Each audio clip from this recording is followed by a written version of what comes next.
अस्सलाम everyone. I hope कि आप लोग खैरियत से होंगे और मुझे सुन सकते होंगे।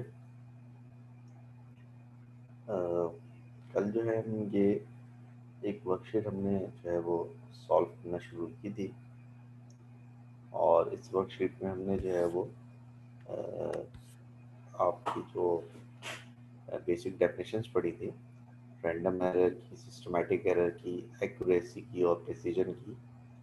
बेसिकली ये हमने जो है वो उसकी वर्कशीट जो है वो पढ़ना जो है शुरू की थी। इसमें हमने एक दो सवाल भी कर लिए थे। इसमें हमने एक सवाल किया था, इसमें हमने डिस्कस किया था कि किस तरह से जो है वो आप जो है वो रैंडम एरर, सिस्टमैटिक एरर जो है उसको आइडेंटिफाई करते हैं। तीसरे सवाल पर हम तो आज बात करेंगे, जो थर्ड क्वेश्चन है इसका, और ये थर्ड क्वेश्चन है, इसको हम पढ़ते हैं।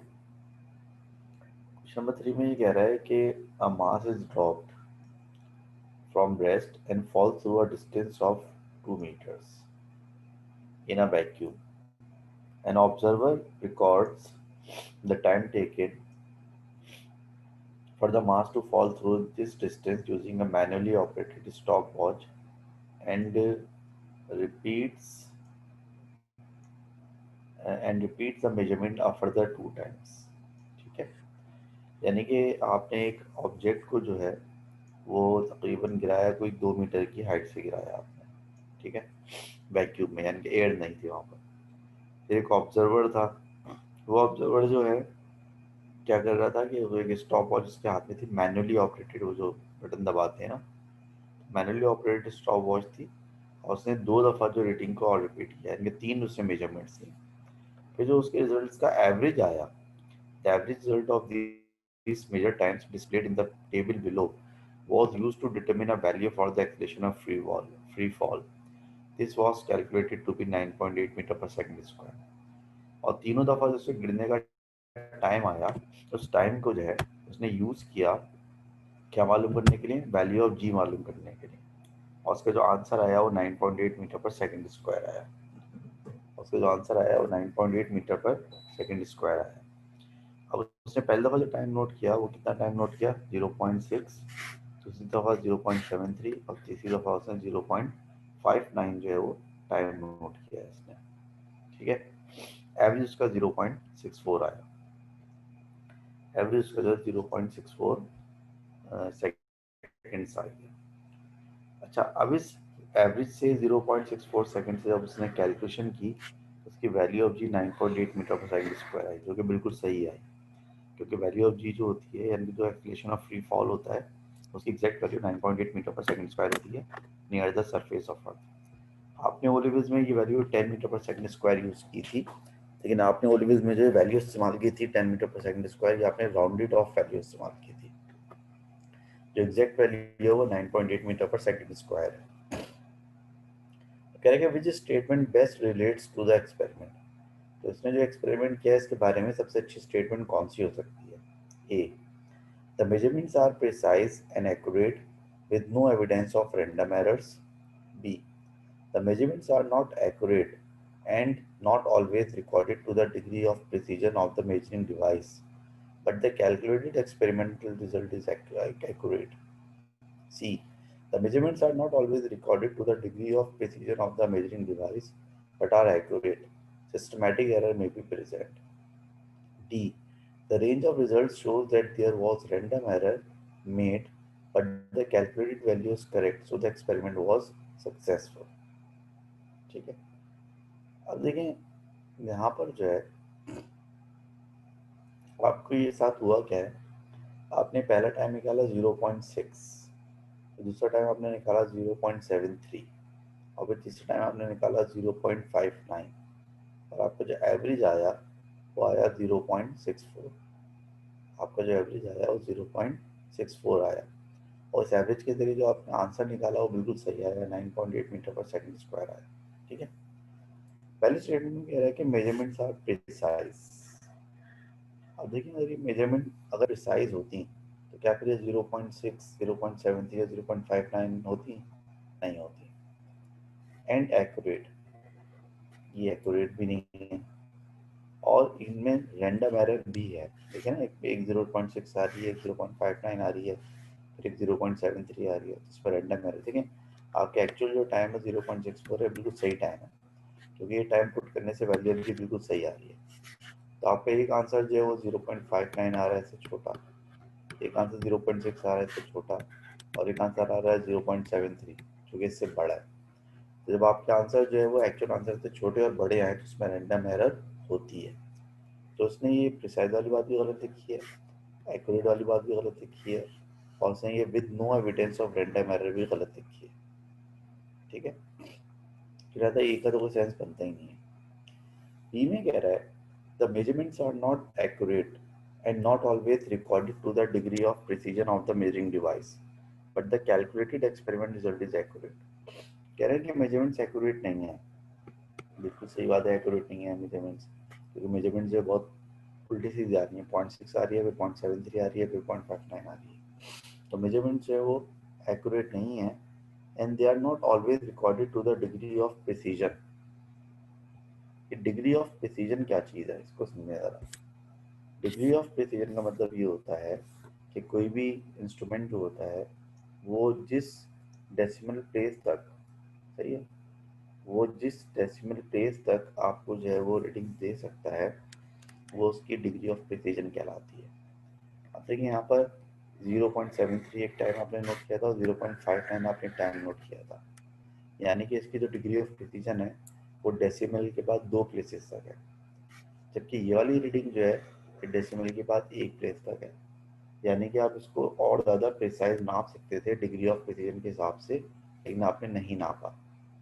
तो ये बात बिल्कुल सही लिखी है इसने कि not always recorded to the degree of precision of that measuring device. यानी कि मेजरिंग डिवाइस की जो प्रिसीजन है, जो उसकी डिग्री ऑफ प्रिसीजन है, यानी कि जितने डेसिमल प्लेस तक वो रीडिंग दे सकता है, आपने उतने डेसिमल प्लेस तक जो है रीडिंग को नहीं नापा। But the calculated experiment result is accurate. लेकिन जो आपका रिजल्ट आ रहा है, एक्सपेरिमेंटल रिजल्ट, यानी कि 9.8 जो आंसर आ रहा है आपका, वो बिल्कुल सही आ रहा है। तो लिहाजा इस वाली बात में मुझे कोई जो है वो गलत बात नज़र नहीं आ रही। तो लिहाजा मेरे हिसाब से ये स्टेटमेंट बिल्कुल दुरुस्त है। सी में क्या मसला है? सी में कह रहा था measurements are not always recorded to the degree of precision. सही बात है, मेजरमेंट्स जो हैं वो जो है वो डिग्री ऑफ प्रिसीजन तक आपने नहीं नापी, ये बात बिल्कुल सही है, of the measuring device, but are accurate, ये इसने गड़बड़ कर दी। एक्यूरेट तो नहीं है रीडिंग्स, एंड सिस्टमेटिक एरर में भी प्रेजेंट। सिस्टमेटिक एरर जो है वो भी नहीं हो सकती यहाँ पर, क्योंकि आपके आंसर्स जो हैं वो एवरेज से छोटे भी आ रहे हैं और एवरेज से बड़े भी आ रहे हैं। ठीक है, यानी जो टाइम आपको आना चाहिए था उससे छोटे भी आ रहे हैं, उससे बड़े भी आ रहे हैं। अगर सिस्टमेटिक एरर होती तो सारे आंसर बड़े आते, सारे आंसर छोटे आते, और उससे आंसर कभी भी जो एक्यूरेट आंसर, फाइनल आंसर कभी भी एक्यूरेट नहीं हो सकता था। तो लिहाजा C doesn't make any sense. D में कह रहा था range of result shows that there was random errors. इसमें कह रहा है कि इसमें ये शो हो रहा है कि रैंडम एरर्स हैं, चलना सही है, बात सही है, but the calculated value is correct so the experiment was successful. लेकिन चूंकि कैलकुलेटेड वैल्यू सही आ गई, इतने एक्सपेरिमेंट आपका सक्सेसफुल हो गया। तो ये कोई लॉजिक नहीं है। अगर आपका आंसर सही आ जाता है तो आंसर सही आने का मतलब ये नहीं है कि आपने एक्सपेरिमेंट भी सही किया। अगर फर्स्ट करें कि मुझे जो है ना एक आंसर लेकर आना था 5.8, या चले मुझे एक आंसर लेकर आना था, लेट से मुझे एक आंसर लाना था 50। तो मेरी एक रीडिंग कितनी आई? मेरी एक रीडिंग आई 10। तो मेरी दूसरी रीडिंग कितनी आई? मेरी दूसरी रीडिंग आई 90। तो 10 दूर दूर तक 50 के करीब नहीं है, और 90 भी दूर दूर तक 50 के करीब नहीं है। तो बेसिकली आपने तो एक्सपेरिमेंट को बर्बाद कर दिया ना। लेकिन मज़े की बात है, अगर आप इन दोनों रीडिंग का एवरेज में 10 प्लस 90 डिवाइड बाई 2, तो इसका एवरेज आएगा 50। तो आपका आंसर तो बिल्कुल सही आ गया। तो आपका आंसर बिल्कुल सही आने का क्या मतलब है कि आपने एक्सपेरिमेंट बिल्कुल सही किया था?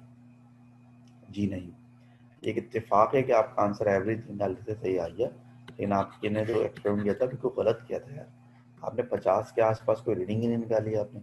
एक रीडिंग आपने 10 निकाली, एक रीडिंग आपने 90 निकाली। तो लिहाजा आपका एक्सपेरिमेंट बिल्कुल सक्सेसफुल नहीं है। बस ये इत्तेफाक की बात है, आपका लक अच्छा है कि आपका एवरेज निकालने के बाद आंसर सही आ गया। यहाँ पर बेसिकली यही हुआ, यहाँ पर बेसिकली यही हुआ है कि but the calculated experiment result is accurate, लेकिन जो आपने कैलकुलेट किया ना रिजल्ट वो इत्तेफाक से आपका एक्यूरेट आ गया। तो लिहाजा जो उसमें स्टेटमेंट जो समझ में आती है सबसे सही वो बी आती है। ठीक है, जो स्टेटमेंट समझ में आती है हमारे कि भाई सबसे सबसे ज़्यादा लॉजिकल बात किस में लग रही है, सबसे ज़्यादा लॉजिकल बात जो लग रही है वो स्टेटमेंट बी में लग रही है। Question number 4, a value for the acceleration of free fall on earth is given as 10 plus minus 2 meter per second square. Which statement is correct? आपकी जो वैल्यू ऑफ जी दी है वो 10 प्लस माइनस 2 दी हुई है, हालांकि वैल्यू ऑफ जी होनी कितनी चाहिए, वैल्यू ऑफ जी 9.8 होनी चाहिए। तो इस स्टेटमेंट के बारे में आप क्या कहेंगे?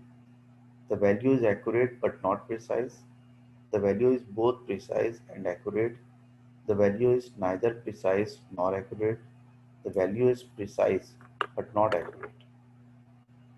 वैल्यू जो है प्रिसाइज है लेकिन वो एक्यूरेट नहीं है। ठीक है, ये चार बातें, इनमें से कौन सी बात आपकी समझ में आती है? ठीक है, एक चीज को आप समझें जरा, हम जो प्रिसीजन की बात करते हैं ना, हम जो प्रिसीजन की बात करते हैं, प्रिसीजन की बेसिकली ना तीन तरह के प्रिसीजन होती हैं। एक होती है प्रिसीजन मेजरमेंट की प्रिसीजन, एक प्रिसीजन होती है मेजरमेंट की, एक प्रिसीजन होती है इंस्ट्रूमेंट की, और एक प्रिसीजन होती है रीडिंग जो आप लिखते हैं उसकी। तीन तरह की प्रिसीजन होती हैं। एक प्रिसीजन होती है मेजरमेंट की, एक प्रिसीजन होती है इंस्ट्रूमेंट की, और एक प्रिसीजन होती है रीडिंग की जो कि आप लिखते हैं। ठीक है, मेजरमेंट की प्रिसीजन ये होती है कि आपने एक रीडिंग ली 5.3, दूसरी भी ली 5.3, फिर 5.2, फिर 5.3, तो कहेंगे ये सारी रीडिंग एक जैसी हैं, तो ये मेजरमेंट प्रिसाइज है आपकी, ये मेजरमेंट की प्रिसीजन हो गई। इंस्ट्रूमेंट की प्रिसीजन का मतलब ये है जैसे आपका लाइन खींचने वाला स्केल है वो 0.1 सेंटीमीटर तक नाप सकता है, तो इसकी प्रिसीजन है। आपका वर्नियर कैलिपर जो है वो 0.01 सेंटीमीटर तक की रीडिंग दे सकता है, तो इसकी प्रिसीजन है। तो आपके घर में दीवार पर जो घड़ी लगी हुई है ये 1 सेकंड तक का टाइम नाप सकती है, ये इसकी प्रिसीजन है, इंस्ट्रूमेंट की प्रिसीजन। रीडिंग की प्रिसीजन ये होती है कि रीडिंग जो है वो जब आप प्लस माइनस करके लिखते हैं, प्लस माइनस करके क्यों लिखते हैं ये मैं आपको भी एक वर्कशीट कंप्लीट करके बता रहा हूँ। जब आप रीडिंग प्लस माइनस करके लिखते हैं तो आपने रीडिंग लिखी 5 प्लस माइनस 2, आपने रीडिंग लिखी 4.1 प्लस माइनस 0.2, आपने रीडिंग लिखी 5.22 प्लस माइनस 0.01। ये रीडिंग के प्रिसीजन का क्या मतलब है कि प्लस माइनस के दोनों तरफ डेसिमल प्लेसेस सेम होने चाहिए। यहाँ पे 5 था, यहाँ 2 था, डेसिमल प्लेसेस सेम है। यहाँ पे 4.1 था, यहाँ पे 0.2 है, डेसिमल प्लेस इसका पॉइंट के बाद एक है, इसका भी पॉइंट के बाद एक है। ये 5.22 है और ये 0.01 है, तो इसके डेसिमल प्लेस भी जो है वो 2 हैं, इसके भी डेसिमल प्लेसेस डेसिमल के बाद 2 हैं। तो तीन तरह की प्रिसीजन होती हैं। एक जब आप मेजरमेंट्स करते हैं वो प्रिसाइज मेजरमेंट होती है, एक इंस्ट्रूमेंट की प्रिसीजन होती है, और एक रीडिंग जो आप लिखते हैं उसकी प्रिसीजन होती है।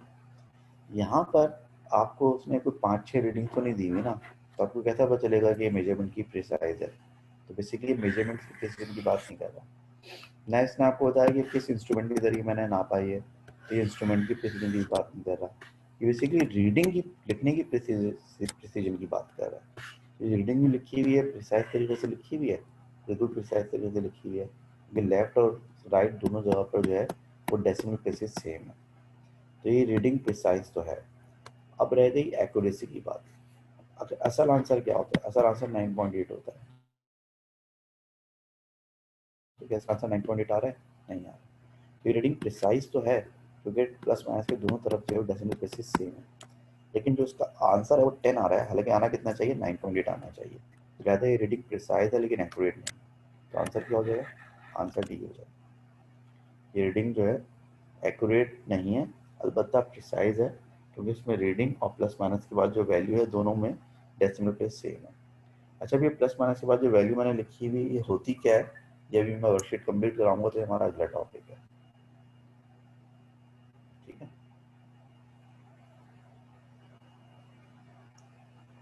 ये हमारा अगला टॉपिक है।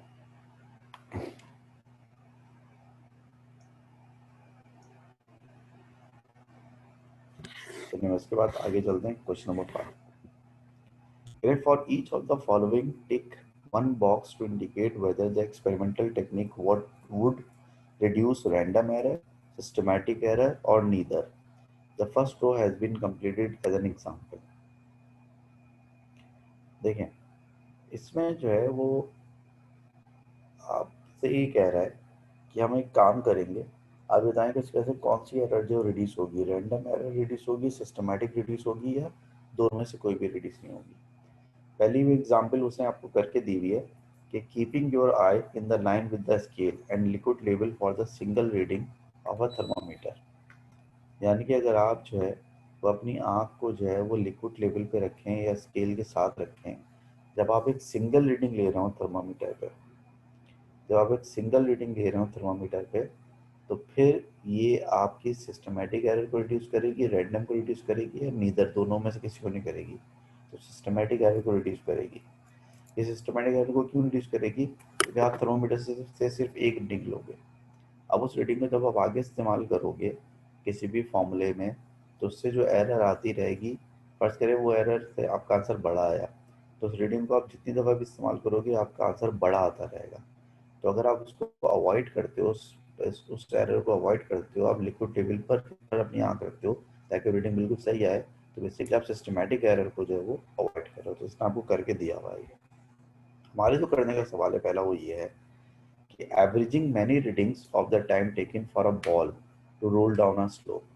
एक बॉल जो है रोल डाउन कर रही है स्लोप पर, हम उसके टाइम को कई दफ़ा कैलकुलेट करते हैं। तो हम उसके टाइम को कई दफ़ा कैलकुलेट करते हैं, तो बेसिकली कौन सी एरर जो रिड्यूस करना चाह रहे हैं। जब हम किसी चीज़ की बहुत सारी रीडिंग लेके उसका एवरेज लेते हैं, तो हम कौन सी एरर को रिड्यूस करते हैं? हम बेसिकली रैंडम एरर को जो रिड्यूस करते हैं। तो इस हरकत से जो है वो इस हरकत से जो है वो आपका कौन सी चीज़ रिड्यूस होगी? आपकी रैंडम एरर रिड्यूस होगी। ये रैंडम एरर के कॉलम में मैंने टिक कर दिया। उसके बाद ये कह रहे हैं कि using a linear scale on an ammeter. अगर आप एक एमीटर पे लीनियर स्केल इस्तेमाल करें तो उससे कौन सी एरर जो रिड्यूस होगी? अभी लीनियर स्केल क्या होता है? लीनियर स्केल ये होता है कि कुछ मीटर्स होते हैं उन पे स्केल इस तरह से होता है, और कुछ मीटर्स पे स्केल इस तरह से होता है। देखें, ये जो स्केल है इसके डिविजन्स में जो गैप्स हैं बिल्कुल एक जैसे गैप हैं, और ये जो स्केल है इसके डिविजन्स में जो गैप है वो देखें कम ज़्यादा है, मतलब ये गैप बढ़ रहे हैं इसमें। तो ऐसे स्केल को आप क्या कहते हैं? Linear scale. और ऐसे स्केल को आप क्या कहते हैं? ऐसे स्केल को आप कहते हैं नॉन लीनियर स्केल। तो अगर एक एमीटर आप यूज़ करते हैं जिसमें स्केल इस तरह से बढ़ रहा है, और एक एमीटर यूज़ करते हैं इसमें स्केल जो है वो इक्वल है, तो ऐसे स्केल के बजाय ऐसे स्केल को इस्तेमाल करने से आप कौन सी एरर रिड्यूस करेंगे? रैंडम एरर रिड्यूस करेंगे या सिस्टमैटिक एरर रिड्यूस करेंगे? हाँ भाई, कोई बताना चाहेगा इस बारे में?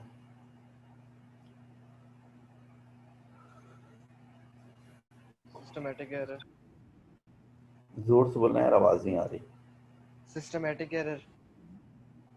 अच्छा, हाँ भाई, और कोई बोलना चाहेगा इस बारे में? अगर आप एक नॉन लीनियर एमीटर स्केल के बजाय अगर एक लीनियर स्केल इस्तेमाल करते हैं एमीटर पे, तो उससे कौन सी वाली एरर रिड्यूस होगी? रैंडम एरर या सिस्टमैटिक एरर? इसका जवाब ये है कि इससे कोई भी एरर रिड्यूस नहीं होगी, क्योंकि अगर मैं इसके लीनियर यूज़ करूँ या नॉन लीनियर यूज़ करूँ, उससे रैंडम एरर या सिस्टमैटिक एरर किस तरह से रिड्यूस हो सकती है। देखिए, रैंडम एरर रिड्यूस करने का सबसे आसान तरीका क्या है कि आप रीडिंग्स को बार बार लें और फिर इसका एवरेज लें। और सिस्टमैटिक एरर को रिड्यूस करने का तरीका ये है कि जो आपका इंस्ट्रूमेंट में प्रॉब्लम है वो इंस्ट्रूमेंट ही दूसरा यूज़ कर लें, या आप जो है वो ज़ीरो एरर जो उसको एडजस्ट कर लें, या आप जो है जो फॉर्मूला गलत इस्तेमाल कर रहे हैं उसको सही कर लें। यहाँ पे ना तो कोई, अगर मैं नॉन लीनियर स्केल इस्तेमाल करता हूँ या लीनियर स्केल इस्तेमाल करता हूँ, उससे ना तो इंस्ट्रूमेंट की ख़राबी दूर होगी, उससे ना ज़ीरो एरर दूर होगी, उससे ना मेरा फार्मूला सही होगा, उससे ना मेरा गलत असम्पशन जो है वो सही होगा। तो सिस्टमेटिक एरर यहाँ पर जो है कोई रिड्यूस होने का कोई सवाल पैदा नहीं हो रहा। और रैंडम एरर भी रिड्यूस नहीं हो रही, क्योंकि रैंडम एरर का ताल्लुक स्केल से नहीं है, रैंडम एरर का ताल्लुक रीडिंग्स के एवरेज से। तो लिहाजा इससे हमारी कोई फ़ायदा नहीं हो रहा, ना हमें रैंडम एरर पर कोई फ़र्क पड़ रहा है, ना सिस्टमेटिक एरर पर कोई फ़र्क पड़ रहा है। Correcting for a non zero reading when a micrometer screw gauge is closed. एक माइक्रोमीटर में जीरो एरर आ रही थी, हमने उसको जीरो एरर को सही कर दिया। तो जीरो एरर को सही करने से हमने किससे निजात पाई? सिस्टमैटिक एरर से, रैंडम एरर से।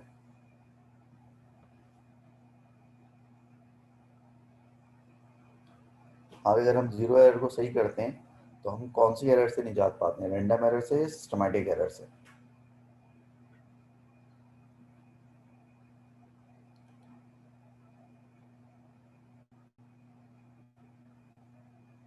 जीरो एरर से कौन सी एरर आती है? जीरो एरर से सिस्टमैटिक एरर आती है। तो अगर आप जीरो एरर को रिमूव करेंगे तो आप बेसिकली किससे निजात पाएंगे? आप सिस्टमैटिक एरर से निजात पाएंगे। तो मैंने सिस्टमैटिक के कॉलम पे टिक कर दिया। Next part, the measurement of a particular time interval is repeated many times. The readings are found to vary.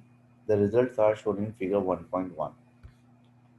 देखें, आपने जो है डिफरेंट टाइम डिफरेंट दफ़ा जो है ना एक टाइम इंटरवल को नापा, तो आपका आंसर 10.0 आया। और नंबर ऑफ रीडिंग्स मतलब है कितनी दफ़ा आया, तो आपका आंसर 10.0 आया 2 दफ़ा। आपका आंसर 10.1 आया 6 दफ़ा। आपका आंसर 10.2 आया 8 दफ़ा। आपका आंसर 10.3 आया 9 दफ़ा। आपका आंसर 10.4 आया 8 दफ़ा। आपका आंसर 10.5 आया 6 दफ़ा। आपका आंसर 10.6 आया 2 दफ़ा। यानी अगर मैं इसका एक ग्राफ बना दूं तो आपका ग्राफ कुछ इस शक्ल का बनेगा, समथिंग लाइक दिस, यू बनेगा। ठीक है। और वो कह रहा है the true value of the time interval is 10.1, और आपका सही आंसर जो वो ये है, this is your true value, ये आपकी ट्रू वैल्यू। इसका मतलब ये हुआ कि आपका जो ग्राफ इस तरह से बन रहा है रीडिंग्स का, और एक्चुअल आंसर आपका ये है, ये आपका एक्चुअल आंसर है। तो आपके ग्राफ की पीक जो है वो एक्चुअल आंसर के राइट पे शिफ्ट हुई है। ठीक है। और आपकी ज़्यादातर रीडिंग्स जो है वो एक्चुअल आंसर से बड़ी आ रही हैं। तो मैं सवाल सॉल्व करने से पहले आपसे खुद पूछ लेता हूँ कि ये बताएं कि क्या ये आंसर एक्यूरेट है? क्या आपकी रीडिंग्स एक्यूरेट हैं? तो आपकी रीडिंग्स एक्यूरेट नहीं है। एक्यूरेसी कब होती है? एक्यूरेसी उस वक्त होती है जब आपका जो है पीक जो है वो एक्चुअल वैल्यू के, ये जो पीक है, पीक जब एक्चुअल वैल्यू के ऊपर आए तो हम कहते हैं इसका आंसर एक्यूरेट आएगा। ठीक है। दूसरी बात ये कि क्या ये रीडिंग प्रिसाइज है?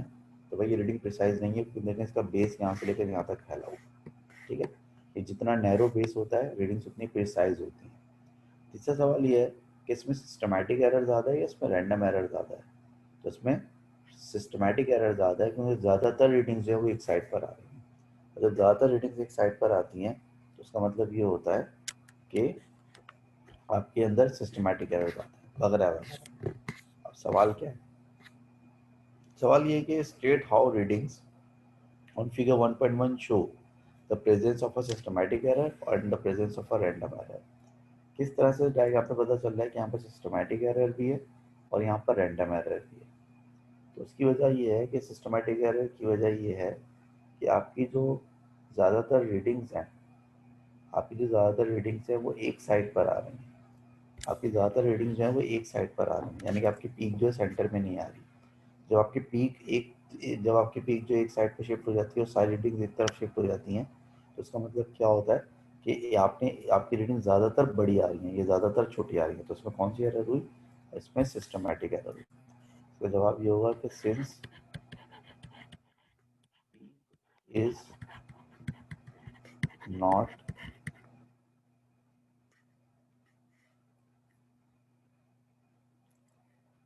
अबव द ट्रू वैल्यू, जो आपकी पीक है वो ट्रू वैल्यू के ऊपर नहीं आ रही बल्कि एक साइड पर आ रही है।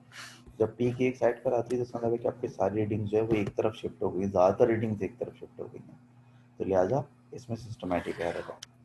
रैंडम एरर क्यों नज़र आ रही है? क्योंकि इसकी सारी रीडिंग्स जो हैं वो एक तरफ नहीं है बल्कि कुछ रीडिंग्स उल्टे हाथ की तरफ भी हैं। यानी कि आपके पास जो है कुछ रीडिंग्स जो है एक्चुअल आंसर से छोटी भी हैं और कुछ बड़ी भी हैं, ज़्यादातर बड़ी हैं, जिसकी वजह है कि सिस्टमेटिक एरर ज़्यादा है। लेकिन थोड़ी बहुत रैंडम एरर भी है, तो कुछ रीडिंग्स जो हैं वो कम भी आ रही, कुछ रीडिंग ज़्यादा भी आ रही है। तो जवाब ये होगा कि since some readings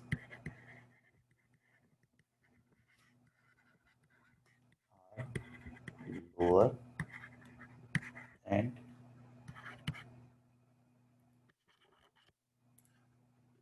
some are greater than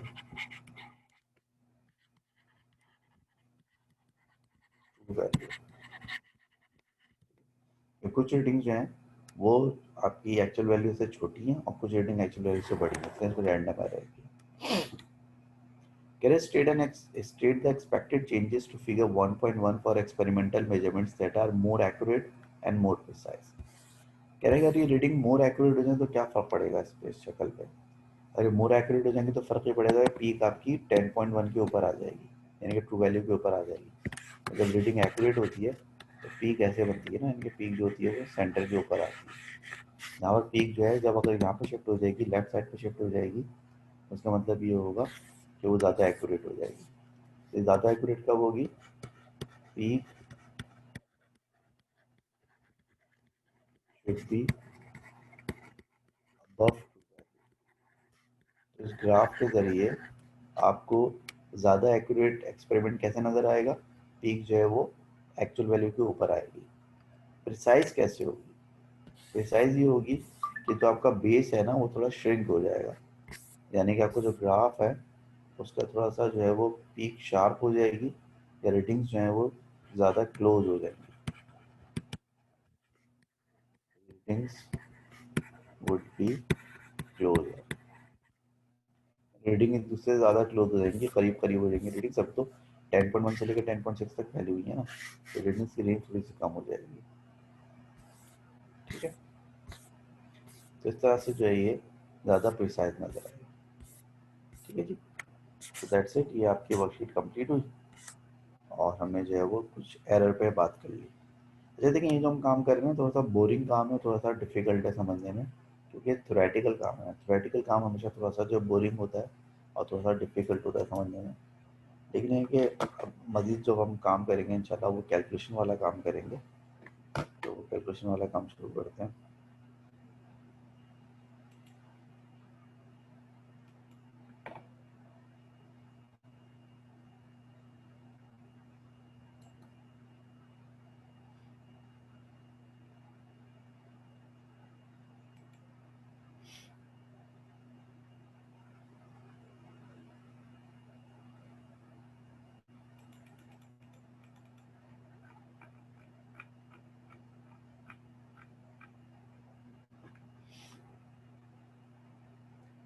ठीक है, अब आगे चलते हैं। आज 9 तारीख है ना आज।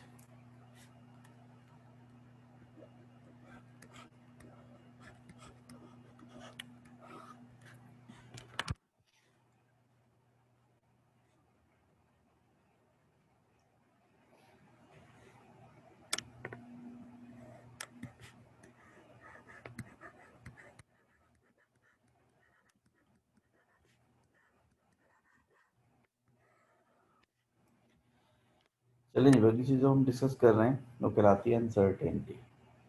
क्या कहलाती है, अनसर्टेनिटी। देखिए, आप जब भी कोई मेजरमेंट करते हैं तो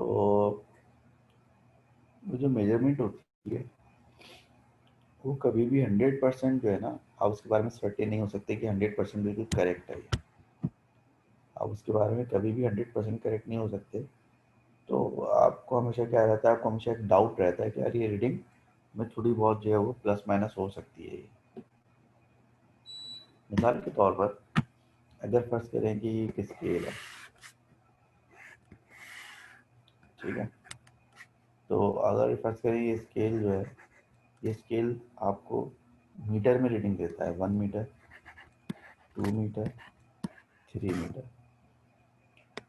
तो फर्स्ट करें इसमें रीडिंग आपकी आती है तकरीबन 3, तो आप लिख देंगे 3 मीटर रीडिंग लिख दी आपने। फिर आपने क्या किया, आपने क्या किया, इस स्केल को बजाय मीटर के आपने डेसीमीटर में ले लिया। तो पता चला कि ये बेसिकली 3 नहीं था, बल्कि 3.1 मीटर था। फिर आपने क्या किया, आपने एक और अच्छा सा स्केल लेकर आए और ज़्यादा प्रिसाइज एक्यूरेट स्केल लेकर आए, वो बजाय डेसीमीटर के सेंटीमीटर तक नापता था। तो पता चला कि भाई रीडिंग 3.12 मीटर थी। तो फिर आपने कहा कि नहीं यार सर और एक्यूरेट स्केल लेकर आते हैं, तो फिर आपने वो स्केल लेकर आया जो कि मिलीमीटर तक नापता था, तो पता चला कि इसकी रीडिंग है 3.127 मीटर। तो अब इस तरह से जब आप इसकी डिग्री ऑफ प्रिसीजन बढ़ाते रहेंगे तो क्या होगा, डेसिमल प्लेसेस जो है बढ़ते रहेंगे। तो आपने जो पहले कहा था कि भाई आंसर 3 मीटर है, तो क्या आप उस वक्त कह सकते थे कि 100% 3 मीटर है? आप नहीं कह सकते थे, क्योंकि अगर आप इसको जितना बारीक करते रहेंगे स्केल को, उतनी इसके अंदर जो है डेसिमल प्लेसेस और ऐड होते रहेंगे। तो लिहाजा जब भी हम कोई रीडिंग लेते हैं ना, तो we can never be 100% sure कि ये इसकी फुल एंड फाइनल रीडिंग है, कि उसको अगर और लोअर स्केल पर लेके जाएंगे आप, और ज़्यादा प्रिसाइज स्केल पर लेके जाएंगे, तो उस रीडिंग में मजीद जो है वो कुछ ना कुछ एडिशंस हो सकते हैं।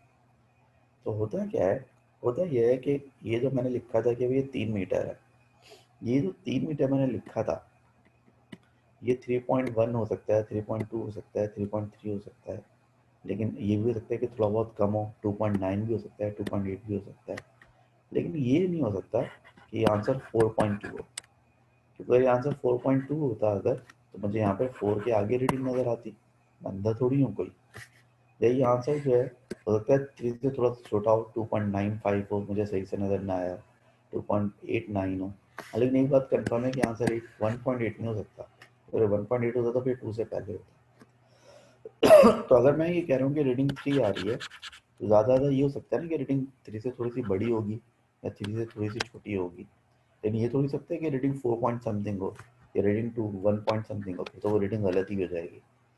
तो लिहाजा मैं अपने सेफ साइड पे इसको कैसे लिखूंगा, मैं सेफ साइड पे लिखूंगा कि यार रीडिंग जो है ना 3 ± 1 हो सकती है। क्या हो सकती है?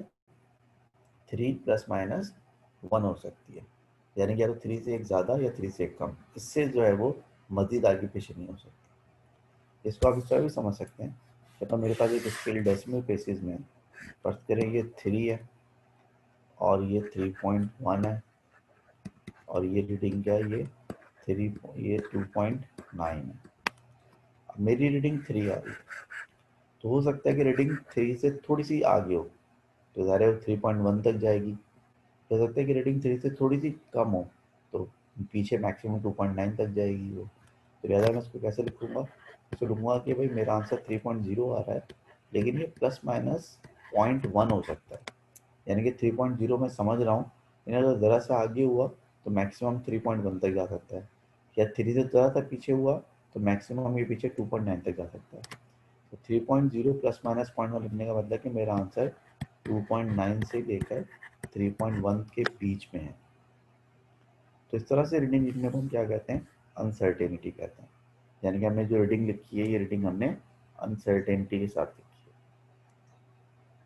यानी कि रीडिंग जो हमने लिखी है, रीडिंग हमने अनसर्टेनिटी के साथ लिखी है रीडिंग। ठीक है। अब जब आप ये रीडिंग अनसर्टेनिटी के साथ लिखते हैं, मिसाल के तौर पर आपने लिखा 2.4 ±0.1, यानी कि मेरी रीडिंग 2.4 आ रही है, लेकिन अगर मैं एरर को सामने रखूं, तो ये हो सकता है कि ये 0.1 ज़्यादा हो या 0.1 कम हो। यानी कि अगर थोड़ी सी ज़्यादा हुई तो मैक्सिमम 2.5 तक हो सकती है, और अगर ये थोड़ी सी कम हुई रीडिंग तो मिनिमम 2.3 तक हो सकती है बस। इसमें जो मैंने 2.4 लिखा है, ठीक है, इसको अगर मैं जनरलाइज करूँ तो 2.4 को मैं एक्स से शो करता हूँ, और 0.1 को मैं डेल्टा एक्स से शो करता हूँ। तो इसमें जो 2.4 लिखा हुआ है, जिसको मैं एक्स कह रहा हूँ, ये चीज़ कहलाती है एब्सोल्यूट वैल्यू। इसका कहलाती है, ये चीज़ कहलाती है एब्सोल्यूट वैल्यू। और ये ±0.1 लिखा है, जिसको मैं प्लस माइनस डेल्टा एक्स से शो कर रहा हूँ, ये चीज़ क्या कहलाती है, ये चीज़ कहलाती है एब्सोल्यूट एरर। ये चीज़ क्या कहलाती है, चीज़ कहलाती है एब्सोल्यूट एरर कहलाती है। अगर आप ऐसा करें कि इस एब्सोल्यूट एरर को आप डिवाइड कर दें एब्सोल्यूट वैल्यू से, आप इस एब्सोल्यूट वैल्यू को डिवाइड कर दें, एब्सोल्यूट एरर को डिवाइड कर दें एब्सोल्यूट वैल्यू से, तो ये क्या कहलाती है, तो ये कहलाती है फ्रैक्शनल एरर। यानी कि यहाँ पर फ्रैक्शनल एरर क्या होगी, 0.1 डिवाइड बाई 2.4।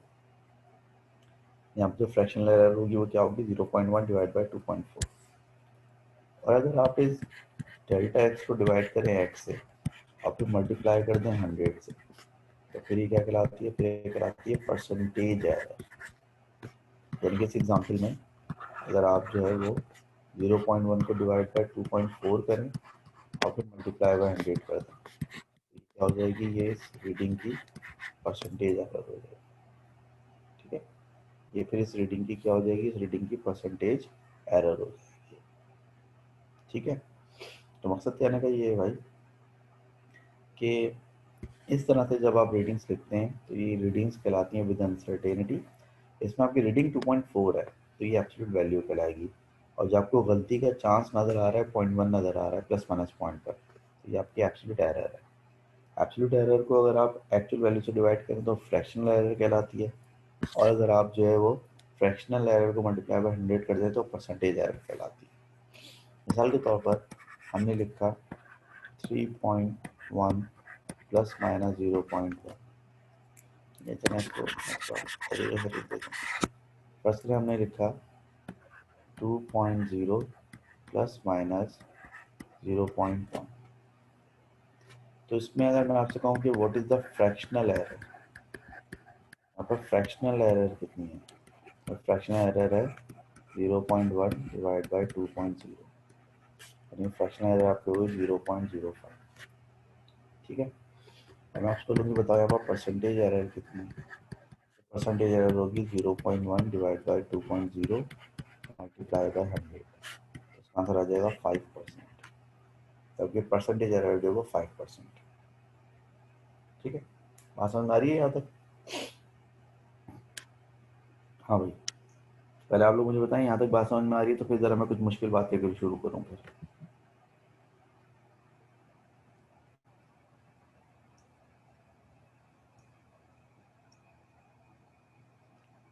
ठीक है भाई, यहाँ तक बात समझ में आ रही है। अब आगे चलते हैं।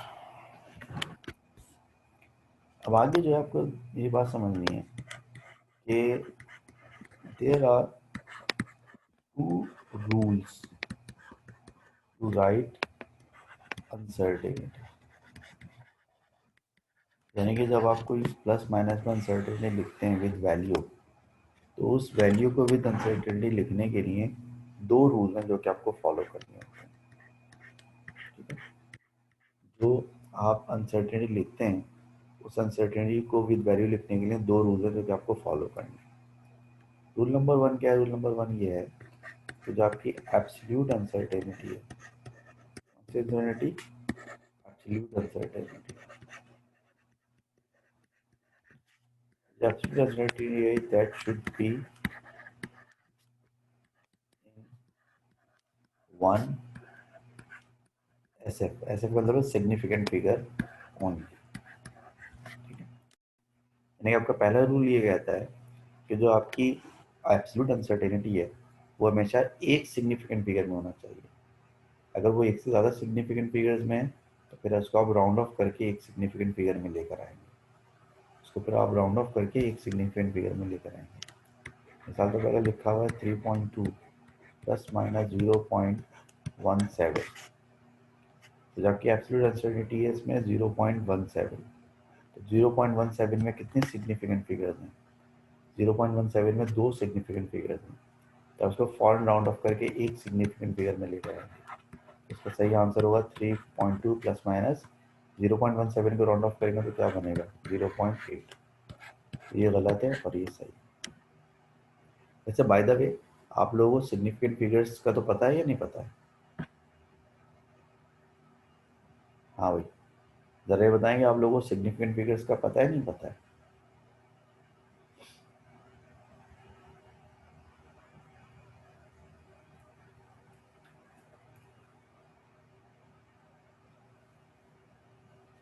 सिग्निफिकेंट फिगर्स को याद है आप लोगों को, पता है सिग्निफिकेंट फिगर्स क्या होती हैं?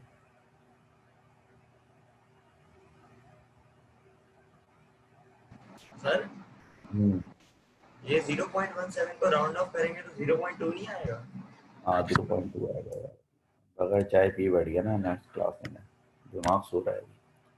हाँ मेरे ख्याल सिग्निफिकेंट फिगर्स आप लोगों को पता है क्या होती हैं सिग्निफिकेंट फिगर्स?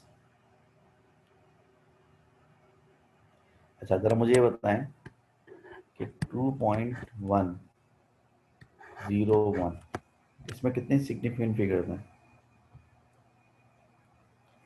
2.101 में कितने सिग्निफिकेंट फिगर्स हैं, जल्दी बताओ।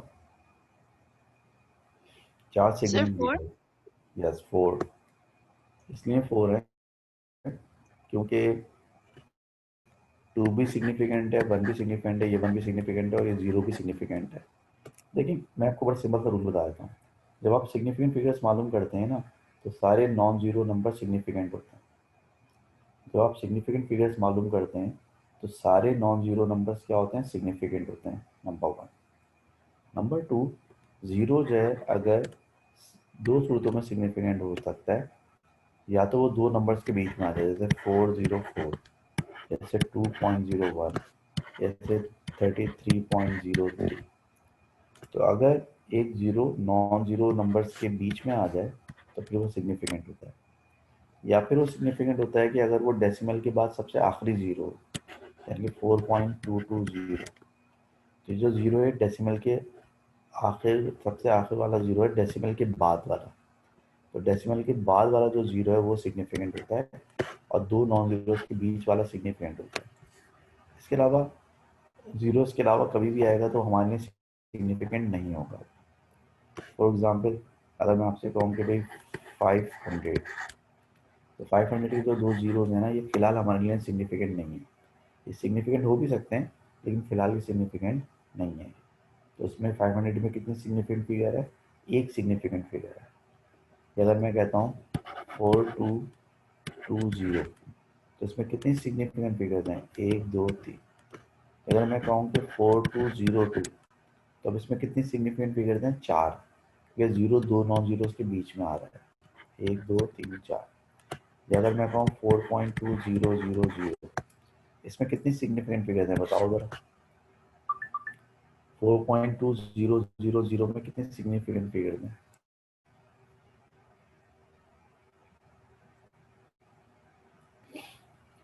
हाँ जल्दी बोलो मेरी जीतो। 4.2000 में कितने सिग्निफिकेंट फिगर्स हैं?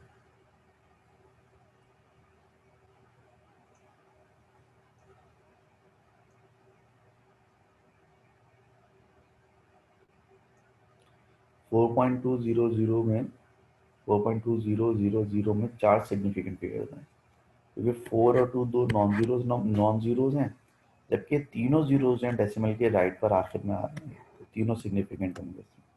तो लिहाजा ये चार सिग्निफिकेंट फिगर्स हैं। ठीक है, तो वापस आ जाए अपने रूल्स के ऊपर। तो मैंने कहा था कि जब आप भी अनसर्टेनिटी लिखेंगे, तो जो अच्छा 5 हुए ना, सॉरी यार मैं 4 को गिन रहा हूँ, उसको क्या हो गया मेरे दिमाग को, 3 ये हो गए, 2 ये हो गए, 5 हो जाएंगे सिग्निफिकेंट फिगर्स। तो मैं ये कह रहा था कि जब भी आप कोई वैल्यू लिखेंगे विद अनसर्टेनिटी, तो अनसर्टेनिटी जो एब्सोल्यूट अनसर्टेनिटी है वो सिर्फ एक सिग्निफिकेंट फिगर में होना चाहिए, उससे ज़्यादा नहीं होना चाहिए।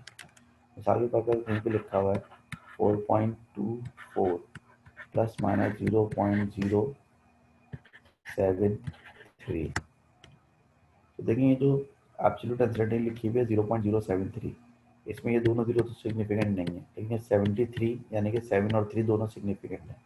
तो एब्सोल्यूट अनसर्टेनिटी को सिर्फ एक ऐसे में होना चाहिए, जाएगा 4.24 प्लस माइनस 0.07। 0.073 को आप राउंड ऑफ करेंगे तो क्या हो जाएगा? 0.07 हो जाएगा। अच्छा एक बात नोट करें कि जो 1SF की मैं शर्त लगा रहा हूँ, जो 1SF की शर्त मैं लगा रहा हूँ, ये मैं सिर्फ एब्सोल्यूट अनसर्टेनिटी पे लगा रहा हूँ, एब्सोल्यूट वैल्यू पे नहीं लगा रहा। देखिए इस वाले एग्जाम्पल में 3.2 यानी कि एब्सोल्यूट वैल्यू में दो सिग्निफिकेंट फिगर्स हैं, मुझे कोई टेंशन नहीं है। इस वाले एग्जाम्पल में 4.24 में तीन सिग्निफिकेंट फिगर्स हैं, मुझे कोई टेंशन नहीं, मुझे टेंशन सिर्फ अनसर्टेनिटी की, एब्सोल्यूट अनसर्टेनिटी की। तो एब्सोल्यूट अनसर्टेनिटी में एक एसएफ होना चाहिए, एक साथ एसएफ नहीं होना चाहिए। ये बात समझ में आ गई सबके? अब रूल नंबर 2 देखें। रूल नंबर 2 ये है कि absolute value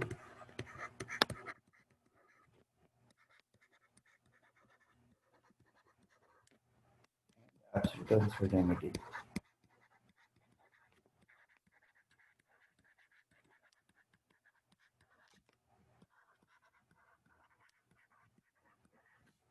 should be precise. अभी थोड़ी देर पहले मैंने आपसे कहा था precision of reading. Precision of reading का मतलब ये होता है कि जब आप दो वैल्यूज लिखते हैं, यानी कि प्लस माइनस के साथ, यानी कि आपने एक एब्सोल्यूट वैल्यू लिखी और एक अनसर्टेनिटी लिखी, तो प्लस माइनस में जब आप लिखते हैं कि जब हम अनसर्टेनिटी लिखते हैं तो दोनों तरफ की डिजिट्स बेशक कम ज़्यादा हों, लेकिन दोनों तरफ के डेसिमल प्लेस जो है ना वो सेम होना चाहिए। यानी कि वैल्यू का जो है डेसिमल के बाद एक प्लेस है, तो अनसर्टेनिटी का भी डेसिमल के बाद एक प्लेस होना चाहिए। ठीक है, यहाँ लिखा हुआ है 5.35 प्लस माइनस 0.05। तो देखें इसके वैल्यू के दो डेसिमल प्लेस हैं, तो एब्सोल्यूट अनसर्टेनिटी के भी दो डेसिमल प्लेस हैं। इसको कहते हैं एब्सोल्यूट वैल्यू का और एब्सोल्यूट अनसर्टेनिटी का आपस में प्रिसाइज होना। ये एक प्रिसाइज वैल्यू है। प्रिसाइज वैल्यू का मतलब ये है कि अनसर्टेनिटी और एब्सोल्यूट वैल्यू दोनों के जो है वो जो लास्ट डेसिमल प्लेसेस हैं वो मैच हो रहा है। तो अगर दोनों के लास्ट डेसिमल प्लेसेस मैच होंगे तो फिर इसका मतलब ये होगा कि जो है वो ये आपस में प्रिसाइज है। मिसाल के तौर मैं आपसे कहूँ कि भाई ये रीडिंग है 5.4 प्लस माइनस 0.09, क्या मैं आपसे कहूँ कि 3.24 प्लस माइनस 0.1, इन दोनों रीडिंग्स में क्या इशू है? इस वाली रीडिंग में इशू ये है कि इसमें इसका जो लास्ट डेसिमल प्लेस है वो डेसिमल के बाद एक है, जबकि यहाँ पे इसके डेसिमल प्लेसेस दो हैं, 1 2, तो ये आपस में प्रिसाइज नहीं है। और ये वाली जो रीडिंग है इसमें आपकी वैल्यू में दो डेसिमल प्लेसेस हैं और यहाँ पर जो है वो सिर्फ एक डेसिमल प्लेस है, तो ये भी गलत है। तो अगर फर्ज करें कि आपकी वैल्यू और अनसर्टेनिटी दोनों के डेसिमल प्लेसेस अगर सेम नहीं है तो इसको सेम करने का तरीका सिर्फ एक है। देखें इस पूरे टॉपिक में आपके पास कोई और तरीका नहीं है चीज़ों को सही करने का। यहाँ पर आपको चीज़ों को सही करने का सिर्फ एक ही तरीका है, वो है राउंड ऑफ करना। तो आप सिर्फ चीज़ों को राउंड ऑफ करके सही कर सकते हैं बस। तो 5.4 जो है उसमें एक डेसिमल प्लेस है डेसिमल के बाद, 0.09 दो डेसिमल प्लेसेस तक है, तो आपको इस 0.09 को राउंड ऑफ करना पड़ेगा। तो इसको आप राउंड ऑफ करेंगे तो देगा 5.4 प्लस माइनस 0.1। अब ये सही हो गया क्योंकि वैल्यू और अनसर्टेनिटी दोनों का एक डेसिमल प्लेस मैच कर रहा है। या यहाँ पर जो है आपका जो है वैल्यू का एक डेसिमल प्लेस आता है, तो वैल्यू को राउंड ऑफ कर देंगे। आप 3.24 को राउंड ऑफ करेंगे तो हो जाएगा 3.2 प्लस माइनस 0.1। अब ये डेसिमल प्लेस आपका मैच कर गया, अब ये डेसिमल प्लेस आपका मैच कर गया। ठीक है,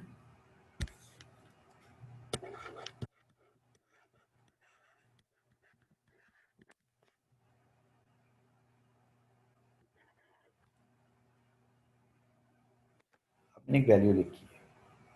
अब इस वैल्यू को मैं चेक करना चाहता हूँ कि क्या ये दोनों कंडीशन से पूरा होता रहा है। तो हमारी पहली कंडीशन क्या है? हमारी पहली कंडीशन ये है कि absolute uncertainty should be in one significant figures only. तो क्या हमारी absolute uncertainty one significant figure में है? बिल्कुल है। तो पहली शर्त पे तो पूरा होता है। दूसरी शर्त ये है कि absolute value and absolute uncertainty should be precise, यानी कि दोनों का लास्ट डेसिमल प्लेस मैच होना चाहिए। तो क्या दोनों का लास्ट डेसिमल प्लेस मैच हो रहा है? नहीं हो रहा। ये जो है डेसिमल के बाद दो प्लेसेस तक है और ये डेसिमल के बाद एक प्लेस तक है। तो मैंने आपसे क्या कहा था कि इस मसले का हल ये होता है कि जिसके डेसिमल प्लेसेस ज़्यादा है ना उसको राउंड ऑफ करना। तो 5.26 के डेसिमल प्लेसेस हैं वो ज़्यादा हैं, तो लिहाजा हम 5.26 को राउंड ऑफ करके कर लेंगे 5.3 प्लस माइनस 0.3। तो राउंड ऑफ हो गया 5.3 हो जाएगा और प्लस माइनस 0.3 के साथ ये प्रिसाइज हो जाएगा। तो लिहाजा इसकी करेक्ट फॉर्म होगी 5.3 प्लस माइनस 0.3। ये अगर मैं लिखता हूँ 2.44 प्लस माइनस 0.039। अब देखें इसमें पहला क्राइटेरिया पूरा हो रहा है, क्या ये एक एसएफ में है? तो एक एसएफ में नहीं है, तो उसको एक एसएफ में लेकर आएंगे तो जगह 2.44 प्लस माइनस 0.039 को राउंड ऑफ करेंगे तो जगह 0.04। अब देखें ऐसे एक एसएफ में आ गया। एक एसएफ में आने के बाद ये चेक करें कि क्या रीडिंग प्रिसाइज है, यानी कि इसके लास्ट डेसिमल प्लेस और उसके लास्ट डेसिमल प्लेसेस सेम है। तो इसमें डेसिमल के बाद दो प्लेसेस हैं और इसमें भी डेसिमल के बाद दो प्लेसेस है, तो लिहाजा ये रीडिंग बिल्कुल सही हो। ठीक है, तो आई होप कि यहाँ तक कुछ कुछ बात आपकी समझ में आई होगी। बाकी के भी टॉपिक मैंने शुरू किया है अनसर्टेनिटी वाला, उसको मैं कंटिन्यू करूँगा और कल की पूरी क्लास में शायद यही टॉपिक चलेगा, क्योंकि काफ़ी बड़ा टॉपिक है ये। तो कल इंशाल्लाह अनसर्टेनिटी पे तफसील से बात करेंगे मज़ीद, और कल जो हम इस टॉपिक को कंटिन्यू करेंगे। ठीक है जी, तो फिर मिलते हैं इंशाल्लाह ताला कल की क्लास सर में। सर ये असाइनमेंट कौन कौन से करने हैं पहले, 1 2 करना है या 3 भी करना है पहले? समझा नहीं बात। असाइनमेंट जो मिले हैं सर कॉलेज से वो असाइनमेंट कल से शुरू करोगे ना बस आप। 1 और 2 करना है ना, उसके अंदर 3 4 5 भी है। हाँ, तो असाइनमेंट जो है वो तो आपको सारे एक साथ ही मिला करेंगे ना। आपको जो बुक मिला करेगी ना उसके मुताबिक आपको बुक 1 मिली, तो बुक 1 अगर फर्ज करें, बुक 1 में 2 चैप्टर की वर्कशीट्स हैं, तो जो असाइनमेंट बुक 1 मिलेगी ना उसमें 2 चैप्टर की असाइनमेंट्स होंगी। अब आपको सारी नहीं करनी होंगी, आपको क्या करना होगा कि आपको मैं बता दिया करूँगा कि भाई इतने असाइनमेंट्स कर लो आप, ठीक है। तो वो आप जो इतने असाइनमेंट्स कर लिया करोगे, तो अभी आप ऐसा करोगे असाइनमेंट 1 और 2 कर लो सिर्फ बस, ठीक है। अभी असाइनमेंट 1 और 2 कर लो बस, फिर जब मैं बाकी असाइनमेंट्स को बोलूँगा तो तब कर लेना वो, ठीक है भाई। तो फिर मिलते हैं इंशाल्लाह नेक्स्ट क्लास में।